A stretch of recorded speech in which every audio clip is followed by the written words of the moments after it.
Olá, gente, bom dia, tudo bem com vocês? 6h46 da manhã, segunda-feira, começando mais uma semana pra gente. Semana de novidade, né? Que a gente tá começando um novo portal na faculdade, né? Esse portal Ava Moodle. Eu ainda tô fazendo a transição para lá, ainda tô mudando, acho que vocês estão vendo isso. Vou ver se eu coloco esses vídeos também que eu estou fazendo, ver se eu coloco no YouTube, que eu acho que é o que está sendo pedido, e também acho que o sistema fica melhor, esse sistema novo fica melhor com os vídeos no YouTube, mas tenham paciência que aos poucos eu estou colocando. Já corrigi os trabalhos, não coloquei as notas ainda, depois eu vou ver com a coordenação quando coloco as notas. No geral eu gostei, eu acho que tão bons, né? E tem trabalhos que eu achei que ficou muito legal, conseguiram pegar a ideia do trabalho mesmo. Para essa semana eu vou iniciar a aula sobre o tempo em análise, né? Vocês devem ter percebido que é uma aula grande e são 20 slides que eu fiz. Isso aí, se fosse uma aula ao vivo, seriam duas aulas. Então eu vou seguir um pouco esse ritmo. Só que para essa semana, né? Hoje é dia 13. Eu pensei em da gente falar sobre a primeira metade dessa aula sobre o tempo e depois na segunda, aliás, na segunda não, na próxima semana, semana do dia 20, que vai ser feriado para o pessoal da terça-feira, né? Eu pensei em fazer uma aula sobre caso clínico, porque sempre foi minha ideia também dessa aula de psicoterapia psicanalítica ter bastante caso clínico. Então, para a próxima aula, eu pretendo trabalhar o caso Olímpia e talvez um caso de perversão também. Eu vou já deixar no portal esses casos clínicos para vocês, e só que eu não sei quanto tempo eu vou gastar no caso Olímpia. Então, a gente pensando aí numa aula de 1 hora, vamos pensar quanto tempo vai gastar o caso Olímpia e se dá para entrar no caso de perversão. Então eu pensei um caso de neurose, um caso de perversão e um caso de psicose. E para a próxima aula, então, caso Olímpia e um caso de perversão. Olímpia aqui a gente já está pensando um caso de neurose. Acho que o caso Olímpia, além de ser um caso muito interessante, espero que vocês tenham gostado, é um caso que ajuda a esclarecer alguns conceitos, em especial para essa aula sobre o tempo, a questão da fantasia, né? Vocês veem lá que tem um momento lá que ela faz uma construção de uma fantasia em análise. Eu acho que é interessante a gente pegar o caso, além de a gente poder discutir ele melhor, um caso muito rico, a gente pode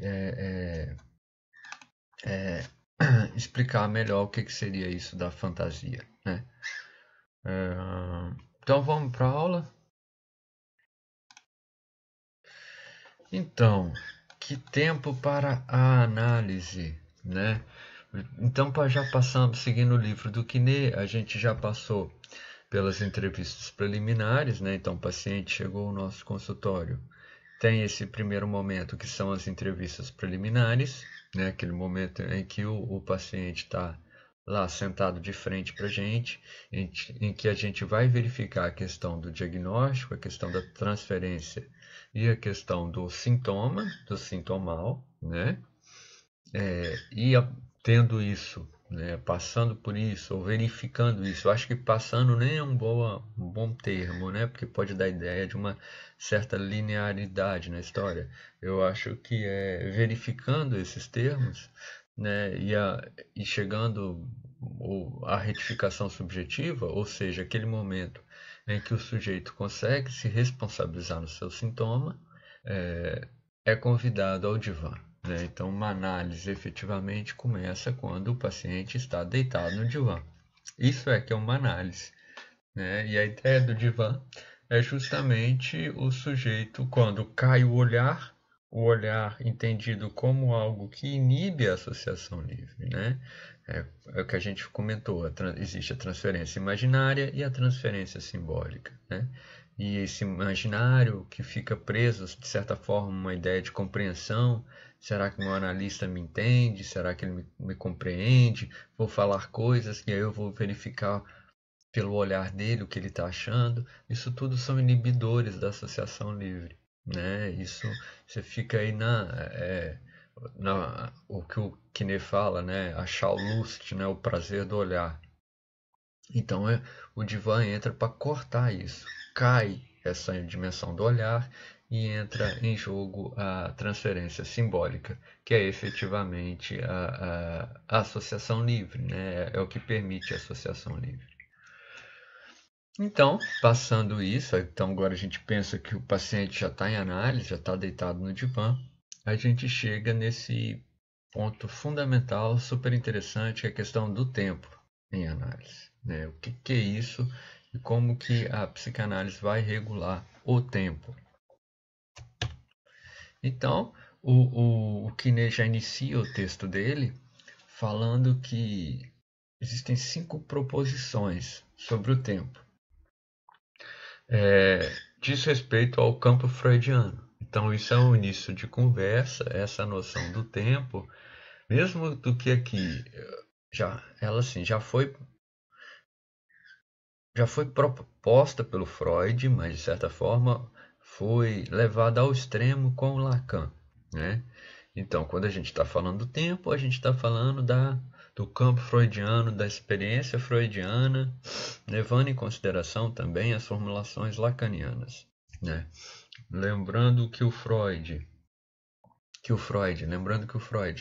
ele tinha certo ritual em relação ao tempo, né?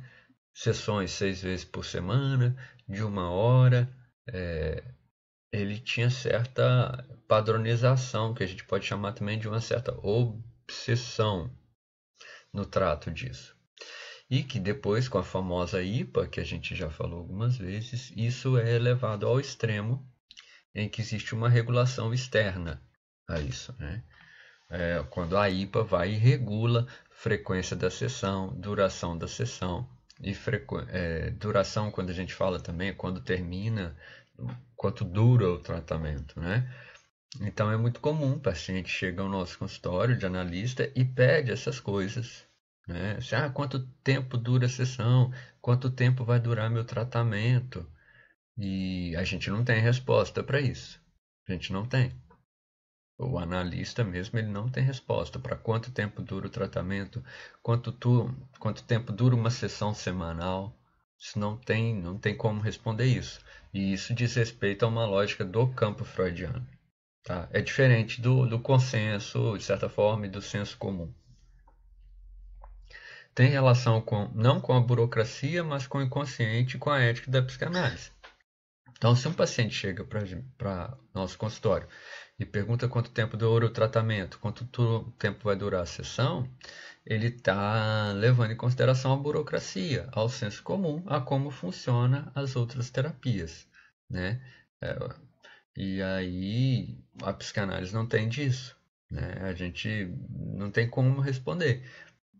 Então é uma porra louquice, não tem uma ordem.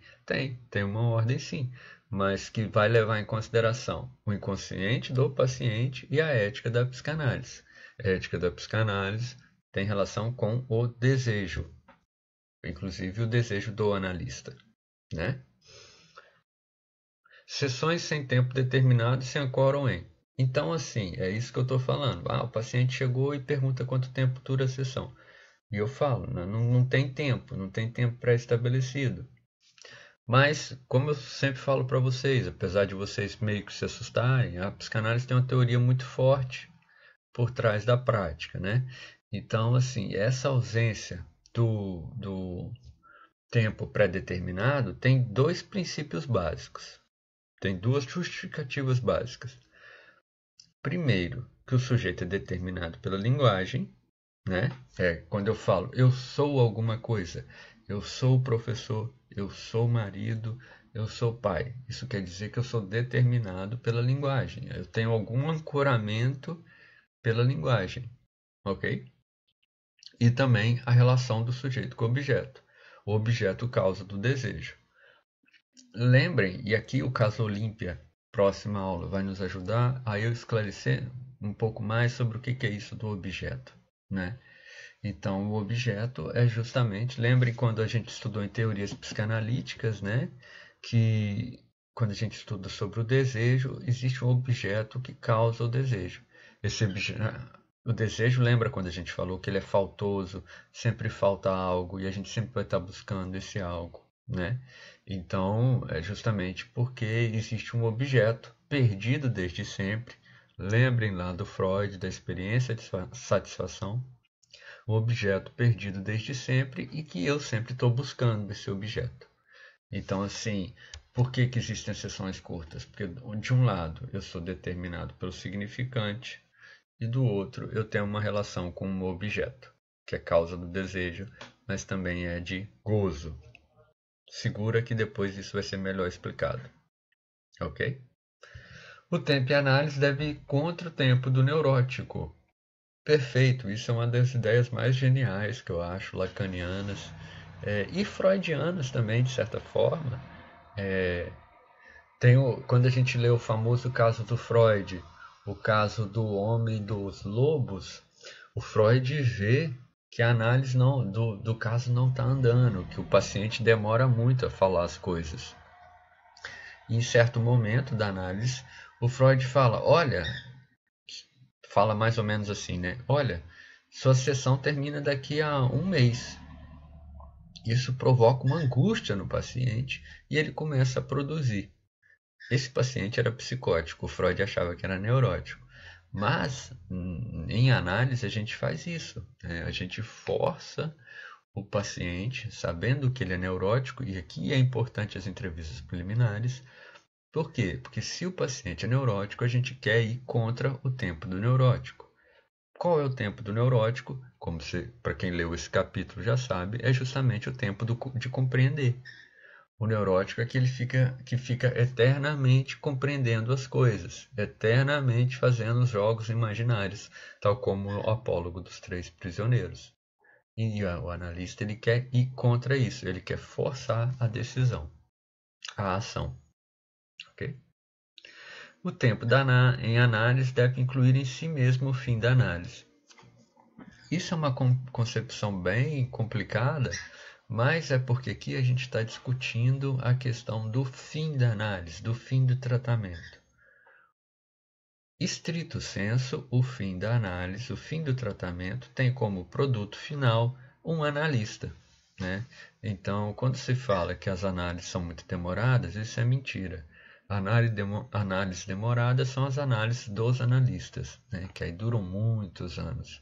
Mas, assim, a novidade que o Lacan introduz, e que era um problema para o Freud não sabia se a análise tinha fim ou não.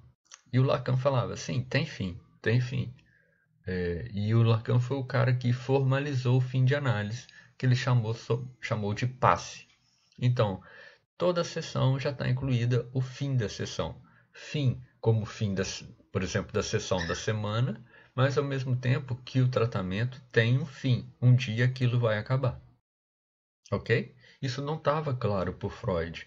O Freud escreveu um famoso texto chamado Análise Terminável e Interminável, justamente ele se debatendo sobre esse tema, se uma análise tinha um fim, se um tratamento psicanalítico acabava efetivamente. Freud ficava na dúvida, Lacan fala, acaba, tem fim. Ok?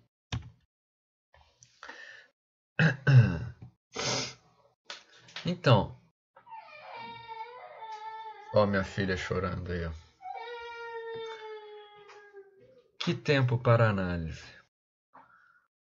Polêmicas a respeito do tempo da análise. A duração da análise no sentido de formação do analista e a duração da sessão analítica. Então, isso é o que eu falei para vocês, né? A IPA fez todo... A IPA, né, essa instituição criada por Freud, mas que se desvirtua do Freud depois que ele morre, tentou padronizar o tratamento psicanalítico. É justamente o Lacan, que fazia parte do braço francês da IPA e que era responsável justamente dentro desse braço francês para pensar a formação do analista, foi o cara que justamente começou a questionar essa formação padronizada. Princípio básico. Ora, se a gente leva em consideração o inconsciente, se o inconsciente é atemporal, a lógica que tem que reger o tempo da análise há de ser a lógica do inconsciente. Tem que ser. Então, ele vai criando embates com a IPA a ponto de ser expulso. Porque justamente ele está questionando a questão da formação que implica o tempo em análise. Então, vocês imaginam, ele está dentro de uma instituição que fala que tem que fazer sessão 3 vezes por semana, a instituição está falando isso, e o Lacan está falando, não tem que fazer 3 vezes por semana. Quem vai dizer quanto tempo tem que, ou quantas vezes na semana o paciente vai ao consultório é justamente o inconsciente desse paciente em particular. É muito diferente. Então, isso aqui é o primeiro ponto do embate, a duração da sessão analítica. Porque o Lacan, ao colocar isso, ele também está falando, não tem lógica vocês da IPA falar que a sessão tem que ser 50 minutos. Não tem lógica isso. O que vai reger é o inconsciente de cada sujeito. Né? Então, se o sujeito está na associação livre, se ele está no divã, se ele fala algo e eu sinto que é o momento de cortá-lo, né, de interromper a sessão, 3 minutos se passaram, eu vou cortar, porque diz respeito à experiência daquele inconsciente, daquele sujeito que está em análise. Ok? Eu não vou ficar mais 47 minutos na sessão só porque a IPA está mandando. A IPA como uma padronização arbitrária. Percebem a radicalidade da coisa? Isso irrita muita gente, né? Muita gente fala, mas isso é um absurdo, isso é canalice. Eu, por exemplo, eu acho canalice padronizar. Para mim não faz sentido nenhum uma terapêutica que fala são 50 minutos de sessão, 1 hora de sessão. Eu realmente acho que 1 hora de sessão, enfim, não sei se você fala o que importa em 1 hora de sessão. Para mim faz total sentido essa ideia, no sentido que minha relação com o meu inconsciente que vai ditar o tempo de análise, né? Por isso, então, que o Lacan é radical nisso. É a sua relação com o seu inconsciente que vai ditar o tempo de uma análise. Seja 1 minuto, seja 3 minutos, seja 20 minutos, seja 25 minutos. E também a outra novidade que o Lacan coloca é a questão, como eu falei para vocês no outro slide, que para o Lacan existe um fim de análise. Né? Para o Lacan, a análise acaba. Né? E acaba como? Produzindo um analista, que é o nome que ele dá, que chama de passe. Né? O passe para o Lacan é um processo institucional que forma um analista. Isso a gente vai estudar, é o último capítulo do livro do Quinet. Então, passado isso, as sessões curtas são o que chamamos no Brasil de tempo lógico. Então, quando a gente fala que tem um tempo lógico, se o paciente chega para a gente e pergunta quanto tempo dura a sessão, você pode responder, é o tempo lógico.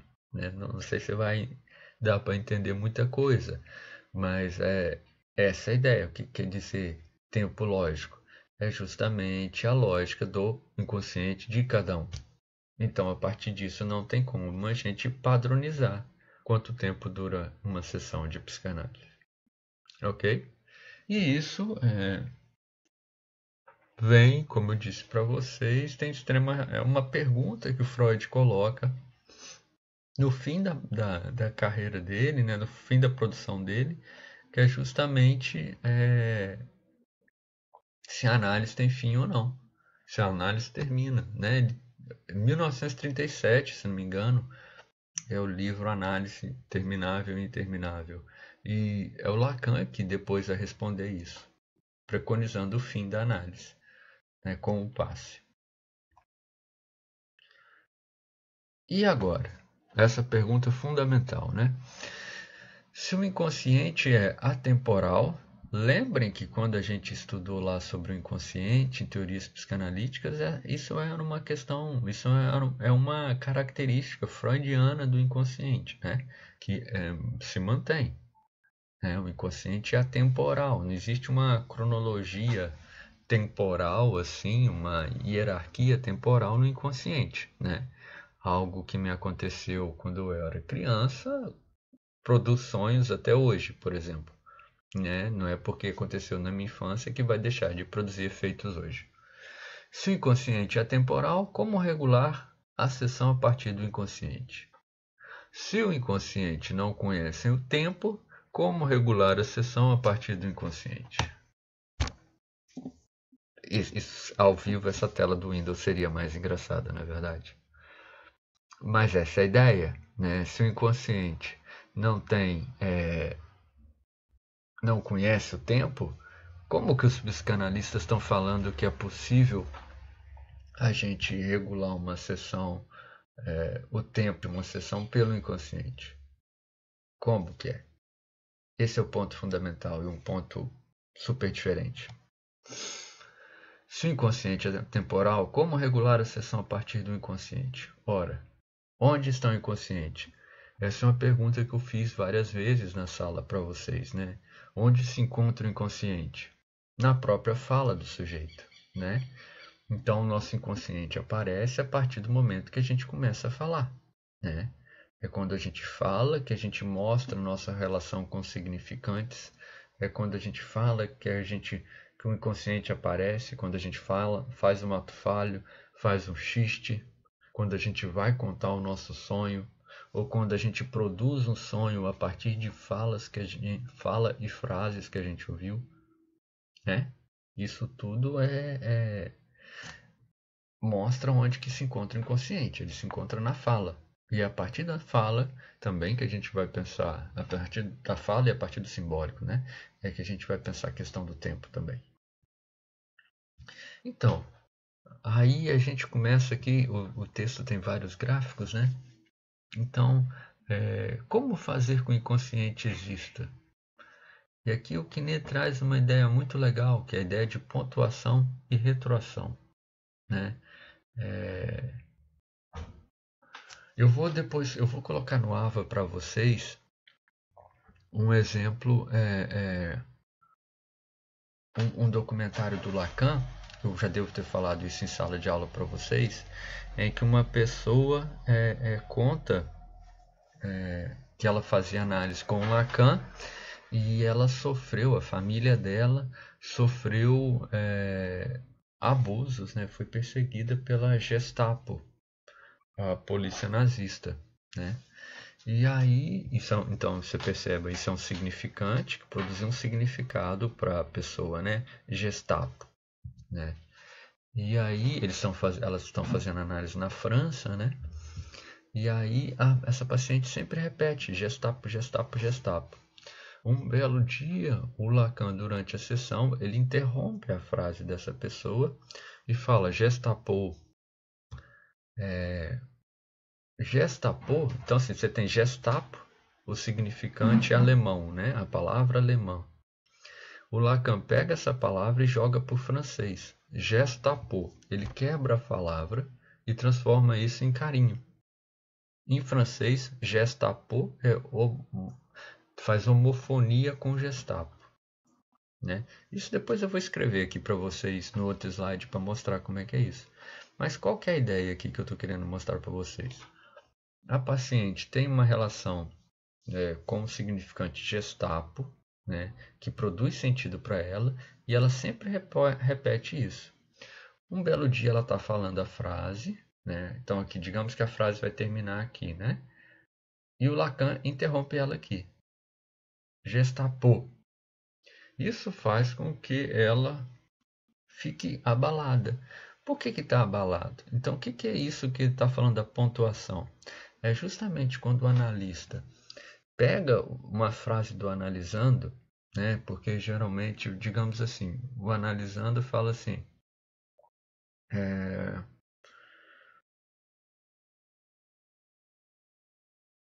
Eu sou muito,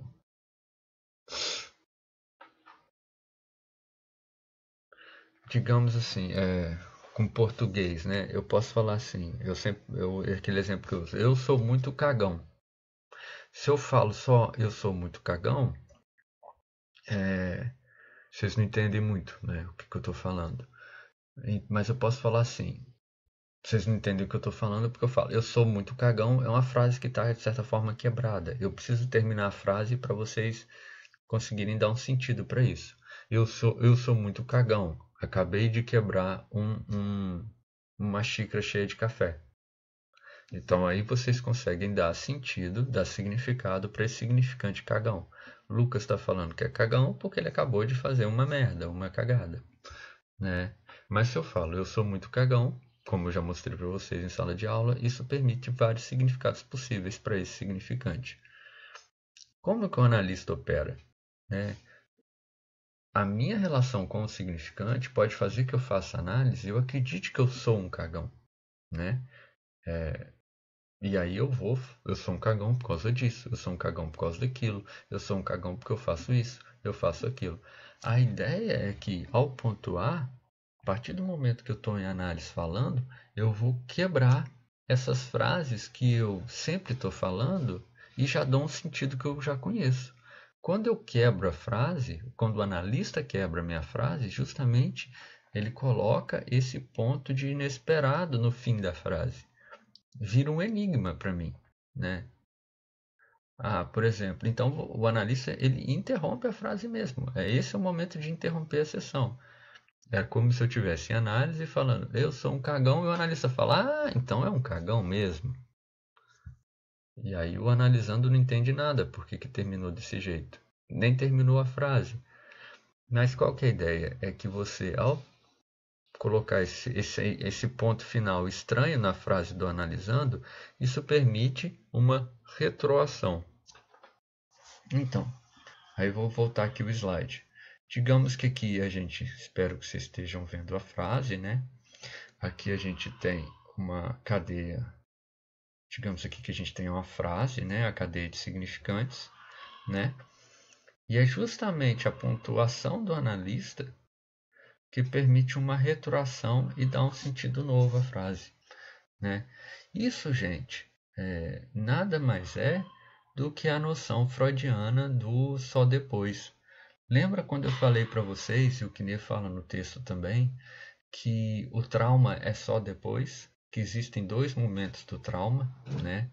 Primeiro a criança ouve a frase do pai que pode perder o pênis, e depois, quando ela vê a ausência do pênis no corpo feminino, é que ela vai dar sentido a essa ameaça de castração. É assim que funciona, o sentido é só depois. Eu preciso terminar a frase para dar sentido ao início da frase. Essa é a ideia. O que o analista, sabendo disso, faz?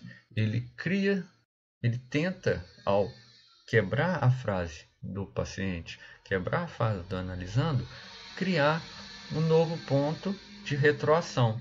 Ou seja, cria um enigma e a partir disso você dá um novo sentido à frase. Isso é pontuação, que é diferente de tomada de consciência, gente. Tomada de consciência é como se fosse algo assim, algo que está no meu interior e que eu tomei consciência, que veio à tona, como se fosse um insight, uma revelação. Não é isso. É você literalmente dar um sentido novo a algo que estava cristalizado. É o que fala. Em algum momento a gente discutiu isso, pense na espasmofílica, né? Naquele caso que a gente trabalhou, já está consolidado, o significante já está ligado ao significado. Quando você introduz uma pontuação, quando você introduz um sentido novo, ou tenta dar um sentido novo a uma frase, por exemplo, ao quebrar essa frase, você tenta transformar o significante em toda a sua potência significante, ou seja, permitir novos significados. Deu para entender? Isso é a pontuação. E a pontuação sempre leva a uma retroação. Por que retroação? Porque vai dar um novo sentido a algo que já aconteceu, a algo que você sempre falou que aconteceu de um jeito, e a partir da pontuação do analista, esse outro que vai pontuar, e ele está, de certa forma, alheio a isso, quando ele pontua isso, isso faz uma retroação, você passa a dar um sentido novo a algo que já aconteceu. Ok? Então, aqui, né, os dois tempos do trauma, né? Aqui isso fica claramente evidenciado quando a gente pensa no Édipo, né? Pontuação e retroação, a questão estrutural. Então, assim, quando a gente está aqui atravessando o complexo de Édipo, né? Como a gente estudou, né, nas estruturas das entrevistas preliminares,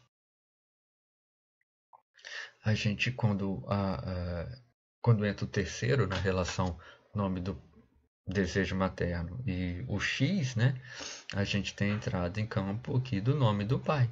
E é o nome do pai, ao intervir na relação mãe e criança, que, ao intervir, permite, por retroação, o aparecimento da significação fálica, a castração, que é esse daqui. Esse daqui. É o mesmo esquema, né? Então, é justamente o fim da frase que permite dar sentido ao início da frase, né? Eu estou morrendo de vontade. Estou morrendo de vontade de quê? Terminar a aula, ir ao banheiro, tomar café. Eu preciso terminar a frase para vocês compreenderem isso. Eu estou morrendo de vontade de fazer um café. Entende? Então, é a partir dessa concepção linguística que ganha sentido a questão da pontuação e da retroação em análise. Por isso que quem faz análise agora começa a entender por que o analista para a sessão, interrompe a sessão do nada. É porque ele escuta algo que você sempre está falando, que você está falando na frase, ele acha esse algo estranho e interrompe a frase. Não precisa que a frase termine, porque qualquer ideia é que nesse interromper isso vai ecoar no paciente e ele vai conseguir dar um sentido novo. Isso é pontuação, isso é retroação, e que aqui, nesse gráfico aqui, está muito bem mostrado que, entrando o nome do pai, isso permite, por retroação, nome do pai entendido como uma pontuação, entrando o nome do pai, a gente tem a castração, a significação fálica, né? Ou seja, o sujeito reconhece as leis da linguagem e passa a viver minimamente estruturado nesse mundo que a gente vive. Ok? Então, dessa forma, a gente pode entender a análise enquanto uma experiência de ressignificação, né? Eu nem gosto muito desse termo ressignificação, porque eu acho que não sei, quando eu escuto assim, eu acho que é meio estranho, né? Eu acho que eu tenho um pouco de preconceito com esse termo, mas de certa forma é isso, né? Então, a partir do momento que a gente está falando de pontuação, isso permite que, né, você tem o que o Kine fala, né? Que nesse gráfico aqui existe o X. E o que é esse X? São eventos traumáticos que são um enigma para o sujeito. Né? Então, trauma por si só é um enigma, algo que aconteceu, que me traumatizou, eu recalquei, né? E eu não consigo muito bem explicar o que é isso. Né? E até o Kine fala, isso é preenche de sentido, ou seja, isso a gente sempre vai conseguir voltar a isso e sempre dar um sentido novo. E como que a gente volta a isso? A gente volta justamente com a pontuação. O analista pontua, isso permite uma retroação. Né? Então eu vou falar sobre esse ponto enigmático, sobre esse X aqui. Então por isso que a gente fala de ressubjetivação e reestruturação. Ou seja, porque a partir do momento desse corte, isso permite retroagir sobre esse ponto enigmático e a partir disso eu consigo dar um novo sentido a isso. E ao dar um novo sentido, isso implica que eu me coloco de forma diferente e me estruturo de certa forma diferente a respeito desse fato traumático, né? E aqui quando eu falo de estrutura e ressubjetivação, eu estou falando mais no sentido, não é que eu saio da neurose e vou para a psicose, não. Mas no sentido como eu, de que maneira eu consigo falar sobre esse acontecimento traumático. Eu consigo falar isso de uma forma diferente, né? Aconteceu uma morte para mim na minha infância. Isso para mim foi muito doloroso, porque não pude me despedir dessa pessoa, digamos. E aí, às vezes, por um corte do analista, eu consigo retomar esse episódio traumático e aí falo de certa forma, né? Mas eu queria ter ido me despedir dessa pessoa, mas às vezes eu não sei se eu teria condição, né? Ou então quem escolheu que eu fosse para eu não ir, achou melhor, porque realmente talvez eu não tinha condição. E aí depois, em outro momento da análise, eu faço outra ressubjetivação, outra reestruturação, eu dou um novo sentido. Essa pessoa morreu, mas na verdade quem não quis mesmo ir foi eu que não quis ir, porque eu fiquei com medo. Então isso é muito interessante. E aqui a gente vê o conceito de verdade em psicanálise muito como é diferente, né? Porque essa verdade aqui ela nunca vai ser factual, nunca vai ser a verdade do juiz, né? O fato, a gente sempre vai ter que verificar o fato. Não, isso diz respeito à transferência e o que eu falo, o que eu produzo durante a análise. Isso é efetivamente a verdade. Então aqui isso implica a ressubjetivação e reestruturação a partir da pontuação do analista, são as maneiras que eu vou me colocar ao contar justamente esses episódios traumáticos. A maneira que eu consigo dar sentido a esses episódios traumáticos, esses episódios enigmáticos que aconteceram na minha vida. E como é que eu dou sentido? Sempre pela via da palavra.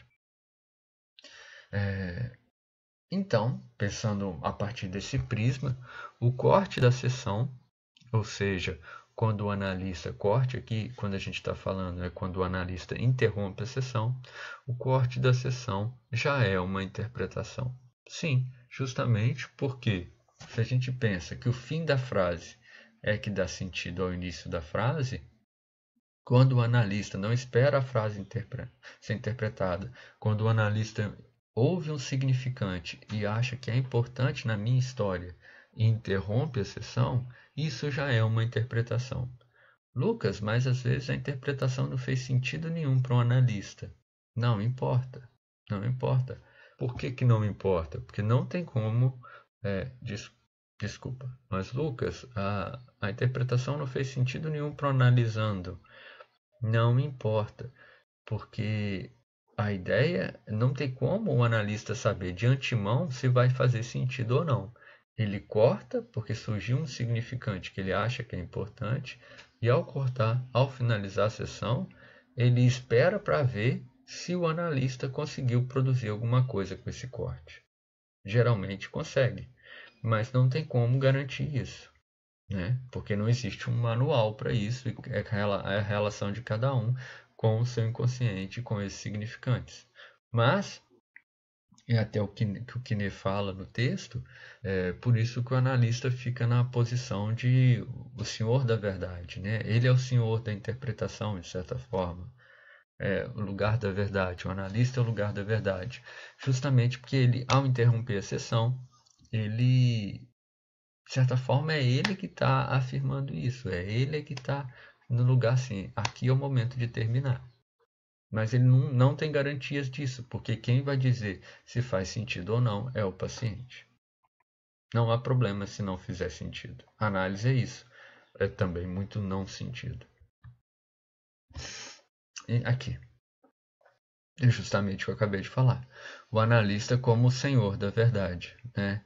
Então aqui, esse segundo grafo, vejam que esse texto tem muitos grafos, né?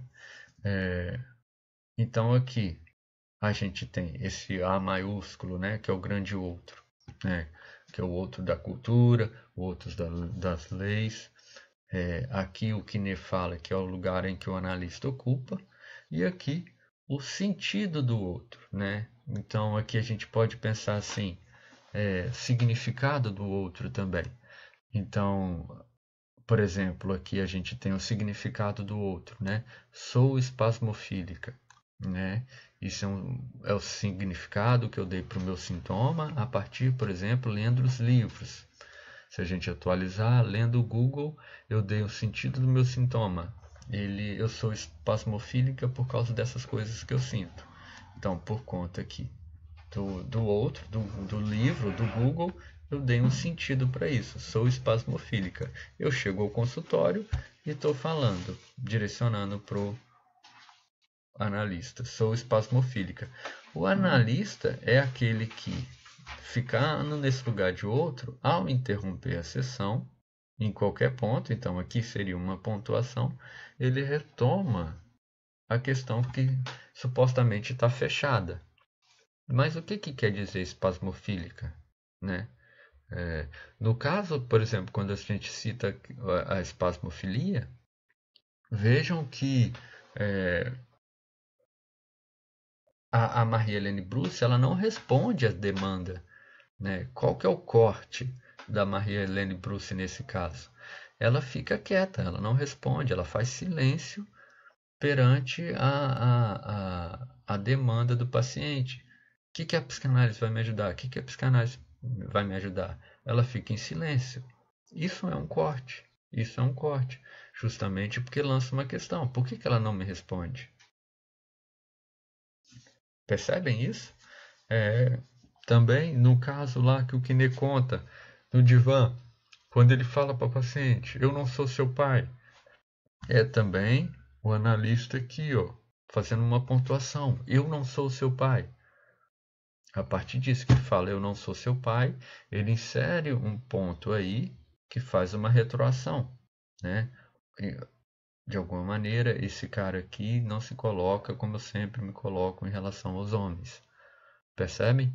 Então, assim, são frases, pontuações ou mesmo silêncios que buscam quebrar a cadeia significante-significado do paciente. Quebrar por quê? Para ver se surge um sentido novo nessa história, um sentido novo nessa fala. Então, de certa forma, o analista é o senhor da verdade, como eu disse para vocês. Agora, qual que é o ponto fundamental? O analista nunca traz, isso é um erro básico que eu falo, principalmente no estágio. O analista só vai interromper uma sessão com base nas frases do paciente, dos e nos significantes do paciente. Então a gente nunca traz significantes de fora para a sessão. Por quê? Porque a gente está falando do inconsciente do paciente, dos significantes do paciente. Isso é uma diferença fundamental e que muita gente não percebe. Ok? Então, assim, o analista sempre vai cortar a sessão baseado na fala do analisante, do paciente.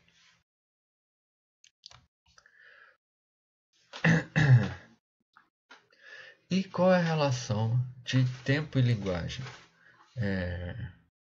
Vejam, até para a gente conseguir falar a questão do tempo, a gente precisa falar da linguagem. Então, em psicanálise, como uma das bases fundamentais da psicanálise, se a gente está falando de tempo, a gente está falando da linguagem. Então, a maneira que a gente se ordena no tempo, a maneira como que a gente se ordena até espacialmente, tem a ver também com a linguagem, né?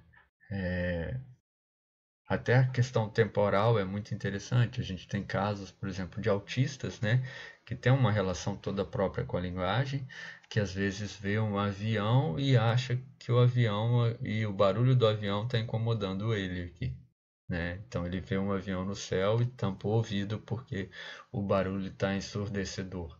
Então essa é a maneira, isso mostra, e o autista nos ensina tantas coisas, né? Como que também a própria relação espacial temporal e espacial também tem a ver com a linguagem, né? Isso então só é possível conceber o tempo a partir da linguagem, né? Maneira, inclusive no nosso léxico, né? Maneira como a gente fala o passado, como é que a gente fala o pretérito, né? E assim, aqui a gente tem a famosa definição do que seria um sujeito. O sujeito seria o que representa um significante para outro significante. Eu coloquei esse grafo aqui para vocês, né? Que é o discurso do mestre, que é também o discurso do inconsciente. Só para tentar para tentar ficar um pouco mais claro, não confundir tanto vocês, por favor, não se confundam. Então dizer que um significante representa um sujeito para outro significante é justamente essa operação aqui, ó.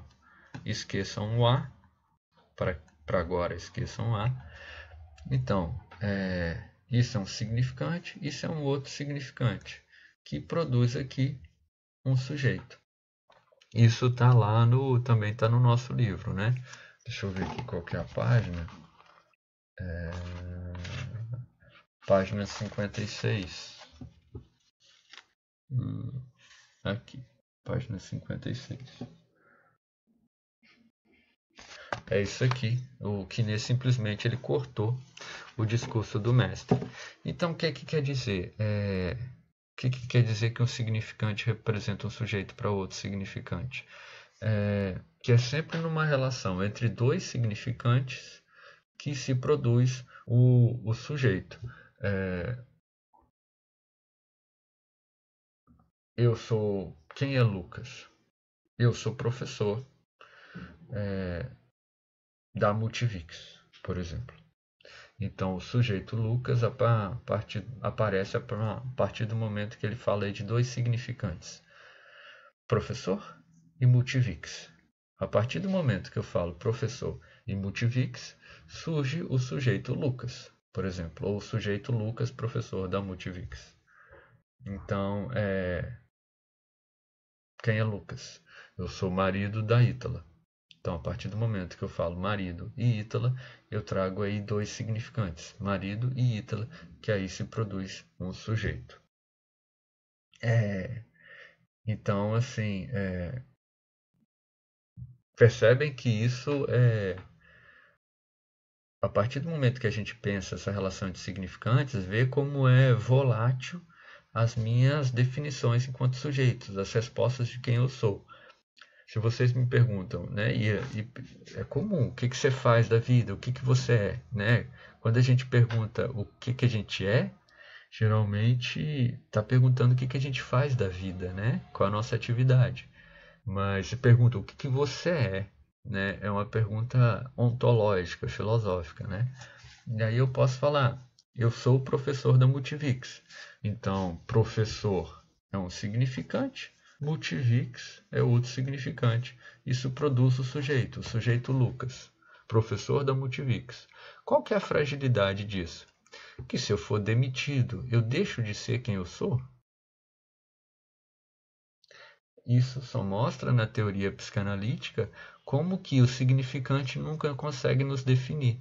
Por quê? Porque sempre foge. Não existe um último significante, uma última palavra que vai nos definir. Quem eu sou? Então eu vou usar outro exemplo. Eu sou o marido da Ítala. E se eu me separar? Eu deixo de ser quem eu sou? Percebe? Então é sempre nessa relação entre significantes que formam um sujeito. Sou pai da Ana Luísa. Sou psicanalista. Então essa é a ideia. Então o sujeito sempre está produzido nessa relação entre dois significantes. E isso é sempre retroativo, né? É justamente sou professor da Multivix. Então quando eu falo da Multivix é que dá sentido ao professor, né? É diferente eu falar sou professor da rede pública da Serra. É diferente, isso produz um outro sujeito. Ok? Deu para entender isso? Então, o sujeito é sempre produto dessa relação entre dois significantes. E é justamente o S2, esse segundo significante, que dá sentido ao primeiro significante. Ok? Então, isso é uma relação temporal já presente na linguagem, e é sobre isso que a gente opera. Foi tudo? Foi. Então, a partir disso que o analista conhece isso, né? Então, essa relação entre o sujeito, que o significante é o que representa o sujeito para outro significante, e que é justamente o fim da frase que dá sentido à frase, ou que a gente aprendeu aqui, que é o segundo significante, que é o que dá sentido ao primeiro significante, produzindo um sujeito, de que lugar o analista ocupa? Né? O analista ocupa o lugar do outro. Né? Então aqui a gente retoma a esse grafo aqui, que é o que ele apresenta, que o analista ocupa esse lugar aqui, ó, o lugar de outro. Esse outro em que a frase é endereçada a ele, né? Só que ele, ocupando esse lugar de outro, ele vai pontuar a frase de um outro lugar, de um lugar inesperado. Né? Então, assim, o analista ocupa o lugar do outro. Se o analista ocupa esse lugar do outro, e se a experiência da psicanálise é uma experiência de linguagem, não pode existir um outro do outro, tal como um tempo externo a essa lógica. Né? Então, o que o Quinet está falando aqui? Vejam, se o analista vai ocupar esse lugar do outro e que o analisando vai endereçar essa frase a mim, e que a partir dessa frase, a mim enquanto analista, né? E se o analisando endereça essa frase a mim, eu, autorizado pela transferência, né, durante a sessão, interrompo a sessão a partir da fala do paciente, a partir dos significantes que ele traz. Ora, logo, eu tenho um conhecimento teórico e eu estou respeitando a lógica do inconsciente do paciente. Logo, eu não posso, olha a radicalidade da psicanálise, eu não posso ser regido por um terceiro, esse outro do outro. Eu não posso, o que quer dizer esse outro do outro? Lembra que o A maiúsculo é um outro. Né? Eu estou nesse lugar da verdade, o analista está no lugar da verdade, no sentido é ele que vai terminar a sessão. O que quer dizer um outro do outro? Que não pode existir aqui um outro que dirija o outro.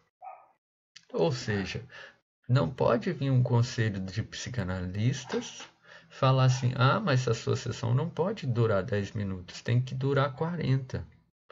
Isso seria existir o outro do outro. Né? Existia um órgão regulador do tempo da sessão. Ora, a partir do momento, por mais que as pessoas falem, olha, mas isso é garantia de direitos, isso é certo. Ok, o que a psicanálise está falando? Ok, você pode até achar que você está com o seu direito garantido, mas uma experiência do seu inconsciente você não está tendo. Porque você está tão preocupado com direitos do seu eu que o seu inconsciente está sendo esquecido. A ética está sendo esquecida. A ética do inconsciente. Essa é a radicalidade da psicanálise. Então, quando o Quinet fala que não pode existir um outro do outro, é justamente essa ideia. Que o analista finaliza a sessão, ele pontua a sessão a partir da experiência do inconsciente do analisando. Não pode existir um outro do outro. Ok? E como eu falei para vocês, é justamente essa relação que a gente tem com o significante, esse significante que nos escapa, que é difícil, que nunca define quem a gente é, né? A gente acha que define, né? Eu sou professor, eu sou marido, eu sou pai, mas isso sempre se dá numa relação entre esses dois significantes e a gente acha que isso nos define.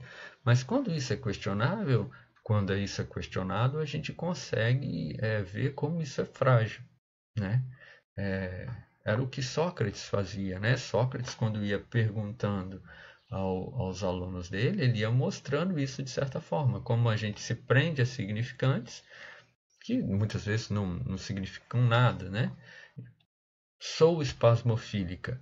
Aí você tem a paciente totalmente presa a um significante que deu um significado para ela, né?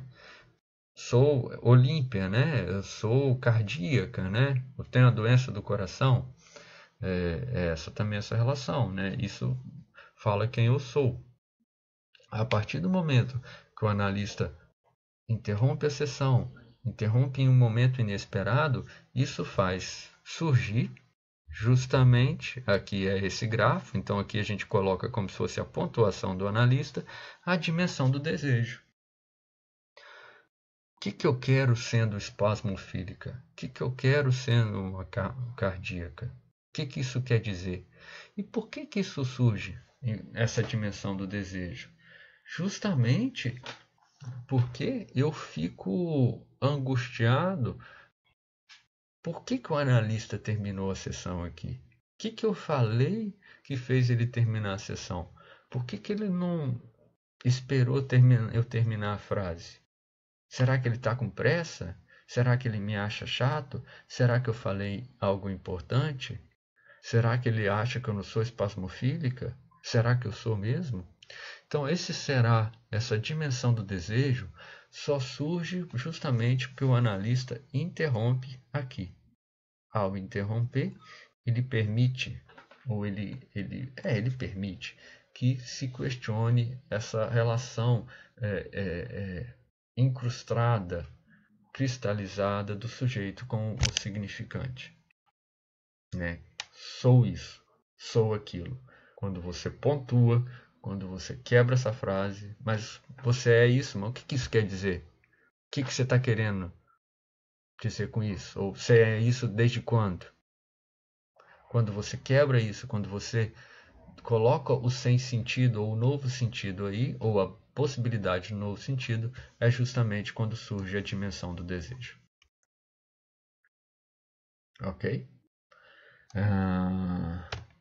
Chegamos no apólogo dos 3 prisioneiros, slide 13, 7h42. Eu vou parar por aqui, tem quase 1 hora de aula.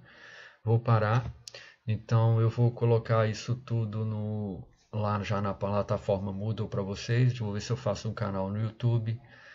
Pessoal da terça, aula amanhã no fórum à noite, e pessoal da quinta-feira de manhã, a gente se vê também no fórum. Coloquem suas dúvidas lá, coloquem suas sugestões e a gente vai conversando. Se cuidem. Tchauzinho.